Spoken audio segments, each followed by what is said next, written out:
Hello everyone. In this session we will discuss about Google Forms. So what are Google Forms? Google Forms को जानने के लिए हमें सबसे पहले जानना होगा कि Google क्या होता है। जैसा कि आपने पहले भी जान रखा होगा या सुन रखा होगा कि Google एक सर्च इंजन है। Google is a search engine that started development in 1996। Google का जो डेवलपमेंट है वो 1996 में दो पर्सन के द्वारा स्टार्ट किया गया था और इसका बेसिक टास्क था इंटरनेट पे फाइल्स को सर्च करना। गूगल की पॉपुलैरिटी बढ़ने के बाद आपने देखा होगा कि गूगल कई सारे वेब बेस्ड ऐप जो है ऑनलाइन ऐप हमें प्रोवाइड करता है और ये बिल्कुल ही फ्री होते हैं। गूगल फॉर्म इन ऐप्स में से एक है। So what are Google Forms? Google Forms is an online software that allows you to create survey, quizzes, etc. Google Form एक फ्री ऑनलाइन सॉफ्टवेयर है जो आपको सर्वे, क्विज और इस टाइप के कुछ भी इवेंट्स को ऑर्गेनाइज करने के लिए फैसिलिटी देता है। And it's a part of web based app suite. Google के app suite, web based app suite का एक पार्ट है गूगल फॉर्म। इन वेब सूट्स में आपको Google Docs, Google sheet, Google slide और भी कई सारे ऐप्स देखने के लिए मिलेंगे। Uses of Google forms. Google form के कई सारे यूजेस हैं, आप देख सकते हैं। गूगल फॉर्म को हम सर्वे या फीडबैक करने के लिए, असेसमेंट करने के लिए, प्रोग्राम प्रपोजल्स के लिए, रजिस्ट्रेशन के लिए, रिजर्वेशन के लिए, क्विज के लिए, इन सभी फील्ड्स में हम गूगल फॉर्म्स को यूज़ कर सकते हैं और ये बिल्कुल भी फ्री होता है। गूगल के जितने भी प्रोडक्ट हैं उनको यूज़ करने के लिए एक कंपलसरी कंडीशन है, वो है आपके पास गूगल का अकाउंट होना चाहिए। यानी कि गूगल के यूज़र बेस का आपको हिस्सा बनना होगा। गूगल एक बहुत बड़ा यूज़र बेस बना के रखा हुआ है जिसमें सभी लोगों को एक अकाउंट क्रिएट करना होता है, जिसे हम जीमेल अकाउंट के नाम से भी जानते हैं। उन जीमेल अकाउंट से हम गूगल के सारे फ्री प्रोडक्ट्स को एक्सेस कर सकते हैं। आइए देखते हैं कि गूगल फॉर्म्स को हम कैसे क्रिएट कर सकते हैं। बहुत ही सिंपल स्टेप्स होते हैं गूगल फॉर्म को क्रिएट करने के लिए। सबसे पहले आपको लॉगिन करना होगा अपने गूगल अकाउंट यानी कि जीमेल अकाउंट से लॉगिन करना होगा। उसके बाद आपको स्विच करना होगा गूगल ड्राइव नाम का जो एक आपका ऐप होता है, फ्री है ये भी बिल्कुल, और ये भी गूगल का ही ऐप है। गूगल ड्राइव में जा करके आपको न्यू पर क्लिक करना होगा। न्यू के बाद आपको गूगल फॉर्म्स के ऑप्शंस दिखेंगे और यहाँ पर ब्लैंक फॉर्म का ऑप्शन पे क्लिक करके आप गूगल फॉर्म्स पे जा सकते हैं। गूगल फॉर्म के विंडो ओपन होते ही आपको कुछ इस तरीके का स्क्रीन दिखाई देगा। इसमें कुछ पार्ट्स होते हैं, जैसे आप देख पा रहे हैं कि name of the Google form, ये जो बहुत ही इंपॉर्टेंट पार्ट होता है। आपको अपने गूगल फॉर्म का एक यूनिक नेम देना होता है ताकि आप अपने गूगल फॉर्म को आसानी से सर्च कर सकें। कई बार लोग इसमें नाम न देते हैं और बहुत सारे फॉर्म्स होने के बाद सर्चिंग करने में काफ़ी प्रॉब्लम होती है। साथ ही साथ फॉर्म्स ओवरलैप भी होते हैं, तो फॉर्म का यूनिक नाम देना बहुत इंपॉर्टेंट है। साथ ही आप देखेंगे कि टॉप मोस्ट कॉर्नर पर आपको कुछ बैकग्राउंड सेटिंग, प्रीव्यू सेटिंग और साथ ही साथ सेटिंग के ऑप्शंस भी दे रहे हैं और नीचे क्वेश्चंस को रिक्वायर करने का भी ऑप्शन आपको दिखेगा। साथ ही साथ गूगल पे आपको यहाँ पर एलिमेंट्स ऐड करने के लिए कुछ राइट साइड पर कुछ बटन्स दिखेंगे, जैसे add question, add header text, image. साथ ही साथ आप ऑडियो को और वीडियो को भी इसमें मर्ज या ऐड कर सकते हैं। क्वेश्चंस के टाइप को भी आप यहाँ पर डिसाइड कर सकते हैं। गूगल कई सारे क्वेश्चन टाइप को अलाउ करता है कि आप short answer, long answer, multiple choice question, check boxes, drop down, upload file और भी बहुत सारे ऑप्शंस हैं जिनको आप यहाँ पर यूज़ कर सकते हैं। अलग अलग टाइप के क्वेश्चन के हिसाब से आपको क्वेश्चन टाइप सेलेक्ट करना होता है ताकि यूज़र जो है कम से कम गलती किए हुए अपना डेटा गूगल फॉर्म पर फिल कर सके। तो ये बहुत अच्छा एक डेवलपर की सोच होती है कि वो कितना अच्छा क्वेश्चन टाइप सेलेक्ट कर पाता है। साथ ही साथ गूगल फॉर्म पर एक बहुत अच्छी सेटिंग भी होती है कि वो लिमिट टू 1 रिस्पॉन्स भी कर सकता है, यानी कि एक जीमेल आईडी यानी कि एक यूज़र से सिंगल रिस्पॉन्स ही कलेक्ट हो। कई बार क्या होता है कि कई लोग मल्टीपल रिस्पॉन्सेस कर देते हैं, ऐसे में डेटा जो है वो सही से हमें नहीं मिल पाता है। तो ऐसे में हम लिमिट टू 1 रिस्पॉन्स करते हैं, तो इस फॉर्म पर सिर्फ एक ईमेल आईडी से या एक यूज़र सिर्फ एक ही रिस्पॉन्स कर पाएगा। गूगल फॉर्म बनाने के बाद सबसे इम्पॉर्टेंट चीज़ होती है इनकी लिंक को शेयर करना। इनकी लिंक को हम 3 तरीक़ों से शेयर कर सकते हैं। आप हाईलाइटेड एरिया में देख पा रहे हैं कि लिंक को शेयर करने के लिए किनारे पर सेंड बटन आपको दिखाई देगा। सेंड बटन पर क्लिक करते ही कुछ इस तरीके की लिंक शेयरिंग के ऑप्शन दिखाई देंगे, जिसमें आप ईमेल के द्वारा या लिंक को किसी ग्रुप में शेयर कर सकते हैं या किसी कोड में आप एम्बेड भी कर सकते हैं। ज़्यादातर यूज़ किया जाता है लिंक ऑप्शन का, जिसको हम किसी व्हाट्सएप ग्रुप में या टेलीग्राम ग्रुप में या फेसबुक में शेयर करते हैं। अपने गूगल फॉर्म को आप अट्रैक्टिव लुक भी दे सकते हैं। आपके पास बैकग्राउंड के कलर और बैकग्राउंड में यूज़र डिफाइंड इमेज को सेट करने के भी ऑप्शंस दिए हुए हैं, ताकि आप अपने गूगल फॉर्म को डिफरेंशिएट कर सकें दूसरे गूगल फॉर्म से। अट्रैक्टिव लुक देने के लिए आप अट्रैक्टिव कलर्स और अट्रैक्टिव इमेजेस भी ऐड कर सकते हैं। The most important thing is response. Google form को किसी ग्रुप में शेयर करने के बाद उनमें जो रिस्पॉन्स आता है उन्हें कलेक्ट करके एनालाइज करना, ये सबसे इम्पॉर्टेंट चीज़ है। ज़्यादातर लोग रिस्पॉन्स को डेटा के फॉर्म पर लेते हैं, लेकिन गूगल फॉर्म आपको उसका एनालिसिस भी प्रोवाइड करता है।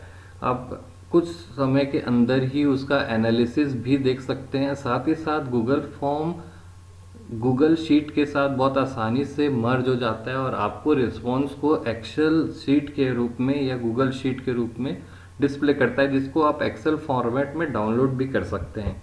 आइए हम एक लाइव डेमोन्स्ट्रेशन के द्वारा देखते हैं कि गूगल फॉर्म्स कैसे क्रिएट किए जाते हैं। और सबसे इम्पॉर्टेंट पॉइंट जो ज़्यादातर लोग इसको मिस कर देते हैं वो है कि डेटा का एनालिसिस गूगल फॉर्म हमको किस तरीके से देता है। ये बहुत इंपॉर्टेंट चीज़ है। लोग गूगल फॉर्म पे रखे हुए डेटा को तो कलेक्ट कर लेते हैं, लेकिन उनके एनालिसिस को ज़्यादातर लोग ध्यान नहीं देते हैं, जो सबसे इम्पॉर्टेंट पॉइंट होता है। तो चलिए आइए एक लाइव डेमोन्स्ट्रेशन देखते हैं। तो हम सबसे पहले अब एक जीमेल अकाउंट पे चलते हैं, उसमें हम गूगल फॉर्म क्रिएट करके लाइव डेमोन्स्ट्रेशन देखेंगे। आइए आते हैं अपने जीमेल अकाउंट पर। सबसे पहले आपको अपना जीमेल अकाउंट लॉगिन कर लेना है और राइट साइड में टॉप राइट साइड में आपको एक गूगल ऐप के ऑप्शन दिखाई देंगे। यहाँ पर आपको गूगल ड्राइव में चले जाना है। गूगल ड्राइव में जाने के बाद आप अपने फॉर्म्स को क्रिएट कर सकते हैं। तो चलिए आइए हम एक फॉर्म क्रिएट करते हैं। आप देखेंगे कि यहाँ पर एक न्यू बटन दिया हुआ है। न्यू बटन पर जाएंगे तो आपको गूगल फॉर्म्स दिखाई देगा और आप अपने फॉर्म्स को यहाँ पर इस तरीके से डिज़ाइन कर सकते हैं। आप देख रहे हैं कि यहाँ पर फॉर्म का टाइटल आ रहा है और साथ ही साथ ये 3 ऑप्शंस टैब में दिख रहे हैं, रिस्पॉन्स और सेटिंग। इनको भी आप काफ़ी अच्छे तरीके से देख सकते हैं। सबसे पहले हम एक सिंपल सा एक क्वेश्चन के साथ अपना एक फॉर्म क्रिएट करते हैं। सबसे पहले आपको यहाँ पर फॉर्म का टाइटल देना होगा। मैंने यहाँ पर डेमो एग्ज़ाम दे दिया। यहाँ पर ये नाम जो है बहुत इंपॉर्टेंट होता है और ये यहाँ पर बिल्कुल रिफ्लेक्ट होता है। साथ ही साथ आप यहाँ पर क्वेश्चन ऐड कर सकते हैं। आप देखेंगे मैंने यहाँ पर अगर किसी क्लास का डेटा कलेक्ट करने के लिए फॉर्म बनाया है तो मैंने क्वेश्चन में स्टूडेंट नेम लिखा है और यहाँ पर वो ऑटोमेटिक शॉर्ट आंसर सेलेक्ट कर लेता है। ये क्वेश्चन टाइप होते हैं, इनको बड़े ध्यान से सेलेक्ट करना होता है। मैं चाहता हूँ तो इनको रिक्वायर्ड भी कर सकता हूँ, मतलब ये डेटा जो है फिल करना कंपलसरी होगा। जो यूज़र है वो इसे ब्लैंक नहीं छोड़ सकता। इसके बाद बहुत एक अच्छा ऑप्शन दिया हुआ है, आप डुप्लीकेट से के ऑप्शन से इनकी कॉपी बना सकते हैं। तो अपने क्वेश्चन की कॉपी बनाइए। सेकंड क्वेश्चन मैंने लिखा क्लास और यहाँ पर मैं मल्टीपल चॉइस क्वेश्चन ले सकता हूँ। मैं चाहता हूँ कि मैं यहाँ पर ड्रॉप डाउन ले सकता हूँ। मैं चाहता हूँ यहाँ पर कि यूज़र्स अपनी क्लास को एंटर करें जो मैंने दिया है। जैसे मैं यहाँ पर BCA, BCom and BSc in 3 options को दे दिया। तो आप इसको जब प्रीव्यू करके देखेंगे, यहाँ पर किनारे में एक प्रीव्यू ऑप्शन होता है जिससे आपको दिखाई देगा कि ये गूगल फॉर्म दिखेगा कैसे। प्रीव्यू ऑप्शन पर जाने पर वो कुछ इस तरीके से दिखेगा। यूज़र अपना नाम यहाँ पर देगा और साथ ही साथ जब ये क्लास में आएंगे तो उनको इस तरीके से लिस्ट दिखाई देगी। तो आप इस तरीके से जो अपना इनपुट करने का जो टाइप है वो सेट कर सकते हैं। चलिए आइए देखते हैं एक आध क्वेश्चन और ऐड करके हम। मान लीजिए मुझे इस क्वेश्चन को अपने गूगल फॉर्म पर ऐड करना है। बहुत ही सिंपल ऑप्शन होता है क्वेश्चन और आप 4 ऑप्शंस को सेलेक्ट कर लीजिए और अपने गूगल फॉर्म पर सिंपल आप जाकर के यहाँ पर पेस्ट कर सकते हैं। तो ये काफ़ी अच्छा ऑप्शन है कि आप यहाँ पर डायरेक्टली सारे ऑप्शंस को पेस्ट कर सकते हैं। जैसे मैं यहाँ पर आपको पेस्ट करके दिखा रहा हूँ, ये चारों ऑप्शंस आपके पेस्ट हो गए हैं। और अगर आप इसे क्विज बनाना चाहते हैं तो आप इसमें करेक्ट आंसर भी दे सकते हैं। इनमें करेक्ट आंसर क्या होगा वो आप गूगल फॉर्म आपको आंसर भी चेक करके दे देगा। इसके लिए बहुत इंपॉर्टेंट चीज़ होती है कि आपको सेटिंग में जा कर के क्विज को इनेबल करना होता है। आप देखेंगे यहाँ पर मेक ए क्विज लिखा हुआ है, इसको हमको इनेबल करना है। इनेबल करते ही वो क्विज के रूप में आ जाएगा और क्वेश्चंस में आपको यहाँ पर पॉइंट्स ऐड करने की और साथ ही साथ आपको यहाँ पर पॉइंट के साथ साथ आंसर ऐड करने की फैसिलिटी भी मिलेगी। तो आप देखेंगे यहाँ पर ये आपको क्विज के रूप में भी दिखाई देगा। क्विज बनते ही आपको नीचे यहाँ पर आंसर की जैसे ऑप्शन दिखाई देंगे और साथ ही साथ पॉइंट्स दिखाई दे रहे हैं। तो आंसर की पे जाते ही आपको यहाँ पर इस आंसर को एडिट करने का विंडो आएगा। आप यहाँ पर जो करेक्ट आंसर है उसे टिक कर सकते हैं। जैसे यहाँ पर क्वेश्चन दिया हुआ है, इसका करेक्ट आंसर होता है 8, तो मैं यहाँ पर मैंने इसको सेलेक्ट कर लिया है और ये करेक्ट आंसर हो जाएगा। और इस क्वेश्चन पे मैं अपने पॉइंट्स भी डिसाइड कर सकता हूँ कि करेक्ट आंसर पर 2 पॉइंट्स मिलेंगे। तो इस तरीके से क्विज भी आप यहाँ पर ऑर्गेनाइज कर सकते हैं।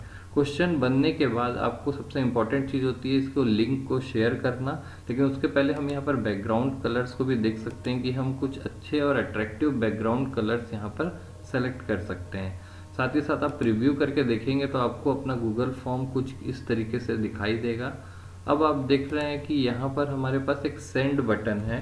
सेंड बटन से हम यहाँ पर गूगल फॉर्म्स को की लिंक को शेयर कर सकते हैं। सेंड बटन पर जाते ही आपको यहाँ पर ये सेंड ऑप्शन दिखाई देगा जिसमें आपको यहाँ पर लिंक शेयरिंग के लिए ऑप्शन दिख रहे हैं। काफ़ी बड़ा जो URL है आप देख पा रहे हैं, यहाँ पर बहुत बड़ा URL है। इसको आप शॉर्टन URL की फैसिलिटी से छोटा भी कर सकते हैं। और आप इस URL को कॉपी करिए और किसी भी व्हाट्सएप ग्रुप में या टेलीग्राम ग्रुप में या किसी भी माध्यम से ये लोगों तक पहुंचा दीजिए। इस URL पे क्लिक करते ही गूगल फॉर्म जो है वो ओपन हो जाएगा। देखिए मैंने इस URL को यहाँ पर दिया और फॉर्म ओपन हो गया और आप इस पर रिस्पॉन्स कर सकते हैं। जैसे मैंने यहाँ पर स्टूडेंट नेम में लिखा और क्लास यहाँ पर सेलेक्ट कर लिया है। साथ ही साथ मैं यहाँ पर अगर 8 बिट सेलेक्ट करके सबमिट करता हूँ तो मेरा जो रिस्पॉन्स है वो इस तरीके से आंसर पे आता है। यूज़र को इस तरीके से दिखाई देता है कि वो आपका रिस्पॉन्स ऐड हो गया और वो अपना स्कोर भी देख सकता है कि उन्हें कितने मार्क्स मिले हैं। 4 में से 2 मार्क्स मिले, कौन सा क्वेश्चन सही है कौन सा गलत है ये जानकारी भी मिलती है। हालांकि हमने 2 क्वेश्चंस को अभी ठीक से सेट नहीं किया था।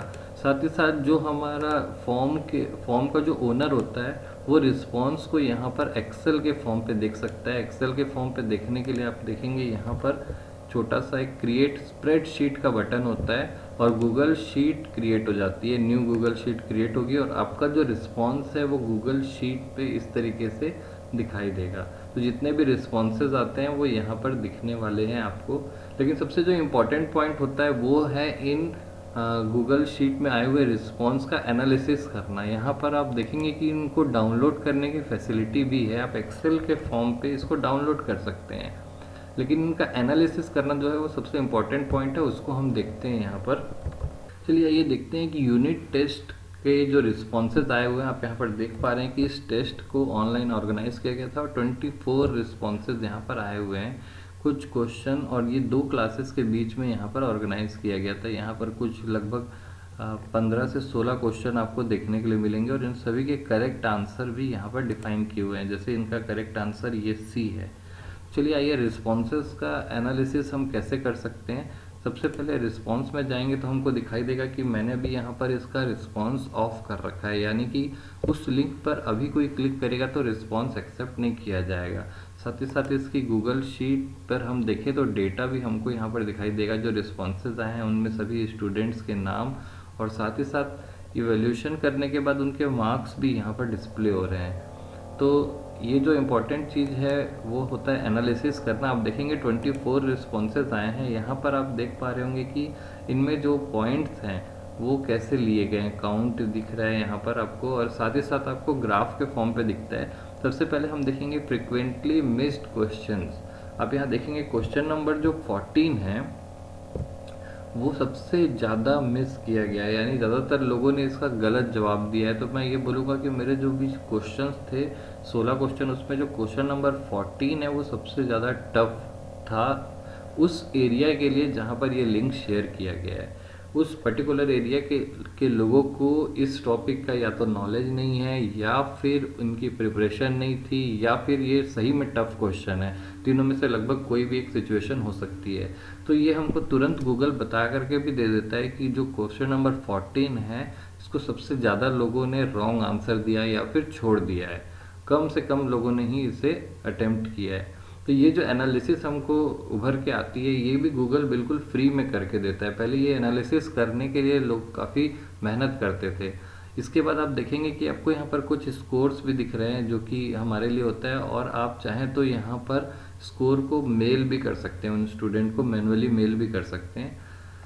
नीचे कुछ और डिटेल्स है, जैसे आपको यहाँ पर दिख रही है कि पाई चार्ट में आपको ग्राफ दिखाया जा रहा है कि जो एग्ज़ाम दिए थे, एग्ज़ाम देने वाले कैंडिडेट में से 54% जो थे वो बीसीए के स्टूडेंट थे, और 45% जो थे वो आपके एमएससी के स्टूडेंट थे। तो उनका भी ये एनालिसिस दिख रहा है कि बीसीए के बच्चों ने ज़्यादा जो है एग्ज़ाम को अटेम्प्ट किया, यानी ज़्यादा काउंटिंग उनकी थी। रेशियो यहाँ पर आप देख सकते हैं, सब्जेक्ट फिलहाल एक ही था। एग्ज़ाम डेट के बीच में डिफरेंस देख सकते हैं। अब यहाँ पर आप देखेंगे कि क्वेश्चन नंबर 1 जो था हमारा, 1 byte equals to how many bit, ये क्वेश्चन जो था इसका करेक्ट आंसर था 8 बिट, जो हमने अभी सेट भी किया था। और आप देखेंगे यहाँ पर लगभग 100% स्टूडेंट्स ने इसका सही जवाब दिया है। किसी ने भी 4 बिट या 12 बिट ये इसको सेलेक्ट नहीं किया। 100% रिस्पॉन्स आया है इसमें। 24 में से 24 लोगों ने बी पे ही टिक किया था, यानी कि ये बहुत ही सिंपल और सरल क्वेश्चन माना जाएगा, बहुत ही इजी क्वेश्चन था ये। सेम इसी तरीके से क्वेश्चन नंबर 2 देखें तो बहुत कम लोगों ने इसमें गलती की है। ज़्यादातर 87% लोगों ने इसमें सही आंसर दिया है। ये भी सिंपल क्वेश्चन की कैटेगरी में आएगा, इसमें भी आप देख पा रहे हैं। और आपको मैं क्वेश्चन दिखाऊं, क्वेश्चन नंबर 5, ये भी 100% लोगों ने सही अटेम्प्ट किया। तो मेरे हिसाब से क्वेश्चन नंबर 1 और क्वेश्चन नंबर 5 बहुत ही सिंपल और इजी क्वेश्चन थे, या फिर उनको इस टॉपिक का काफ़ी ज़्यादा नॉलेज है या उनकी प्रिपरेशन इस टॉपिक में ज़्यादा थी। मैं सीधा जाता हूँ क्वेश्चन नंबर 14 के ऊपर, जो कि हमको सबसे ज़्यादा टफ शुरू में ही देखने के लिए मिला था। ये क्वेश्चन नंबर 14 आप देखेंगे, क्वेश्चन नंबर 14 को केवल 41% लोगों ने ही सही जवाब दिया है, बाकी ज़्यादातर लोगों ने इसका गलत आंसर दिया है। तो इस तरीके से आपको जो ये एनालिसिस देखने के लिए मिल रही है, ये एनालिसिस से भी काफ़ी सारी चीज़ें उभर कर आती है। आप अपना सर्वे परफॉर्म कर सकते हैं, आप इवैल्यूएशन कर सकते हैं, किसी चीज़ के बीच में एनालिसिस कर सकते हैं, कंपैरिजन कर सकते हैं। तो काफ़ी अच्छा जो फैसिलिटी हमको गूगल देता है, अभी बिल्कुल फ्री में देता है। तो आप लोगों को अगर ये टॉपिक समझ में आया होगा तो वीडियो को लाइक करिएगा, चैनल को सब्सक्राइब करिएगा, और अगर आपके कोई क्वेश्चंस होंगे तो आप कमेंट में बिल्कुल पूछ सकते हैं। इसके अलावा गूगल फॉर्म्स के थ्रू आपने सुना होगा कि कई लोग सर्टिफिकेट्स भी डिस्ट्रीब्यूट करते हैं, ई सर्टिफिकेट। इसके ऊपर भी एक वीडियो मैंने बनाई हुई है, जिससे सर्टिफाई एम के द्वारा हम सर्टिफिकेट्स को कैसे डिस्ट्रीब्यूट कर सकते हैं। Thank you.